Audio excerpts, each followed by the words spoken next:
ইরানের সর্বোচ্চ নেতা আয়াতুল্লাহ আলী খামেনি নিহত হওয়ার খবরে দেশটিতে ক্ষমতার উত্তরাধিকার নিয়ে জোর আলোচনা শুরু হয়েছে। 40 দিনের রাষ্ট্রীয় শোক ঘোষণার মধ্যেই রাজনৈতিক ও ধর্মীয় অঙ্গনে সম্ভাব্য উত্তরসূরি নিয়ে নানা বিশ্লেষণ চলছে। এখন পর্যন্ত 5 জন নাম বেশি উচ্চারিত হচ্ছে। মুজতাবা খামেনি, 56 বছর বয়সী মুজতাবা খামেনি প্রয়াত সর্বোচ্চ নেতার দ্বিতীয় পুত্র।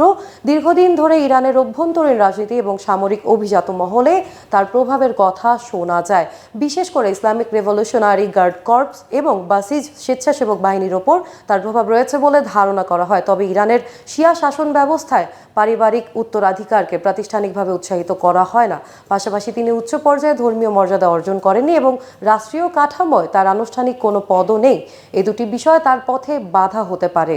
হাসান খোমেনি, ইরানের ইসলামী বিপ্লবের নেতা ও দেশের প্রথম সর্বোচ্চ ধর্মীয় নেতা আয়াতুল্লাহ রুহুল্লাহ খোমেনির নাতি হাসান খোমেনি।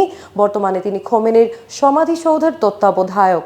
তুলনামূলকভাবে মধ্যপন্থী ভাবমূর্তির কারণে তিনি তরুণ ও সংস্কারপন্থীদের একাংশের সমর্থন পেতে পারেন বলে মনে করা হয়। তবে প্রশাসনিক, সামরিক ও কাঠামোয় তার প্রত্যক্ষ প্রভাব সীমিত। আলীরেজা আরাফি খামেনির আস্থাভাজন হিসেবে পরিচিত। তিনি আলেমদের পরিষদের উপ চেয়ারম্যান এবং প্রভাবশালী গার্ডিয়ান কাউন্সিলের সদস্য। এই পরিষদ প্রেসিডেন্ট এবং পার্লামেন্ট নির্বাচনে প্রার্থিতা যাচাই এবং সংসদে পাশ হওয়া আইন পরীক্ষা করে থাকে। আরাফি ইরানের মাদ্রাসা শিক্ষা ব্যবস্থারও প্রধান। তবে সামরিক ও নিরাপত্তা কাঠামোর সঙ্গে তার ঘনিষ্ঠ সম্পর্ক নেই, আর রাজনৈতিক প্রভাবের ক্ষেত্রেও তিনি তুলনামূলকভাবে কম পরিচিত।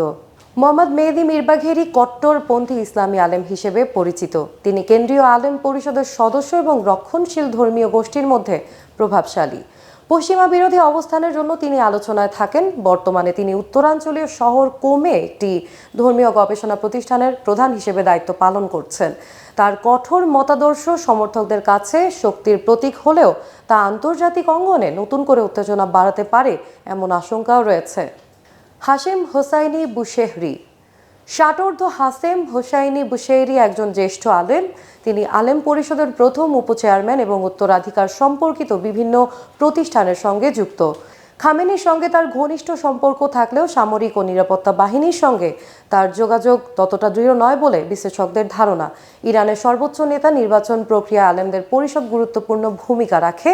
ফলে চূড়ান্ত সিদ্ধান্ত নির্ভর করবে ধর্মীয় মর্যাদা, রাজনৈতিক গ্রহণযোগ্যতা এবং সামরিক কাঠামোর সমর্থনের সমন্বয়ের ওপর, এমনটাই মনে করছেন পর্যবেক্ষকেরা।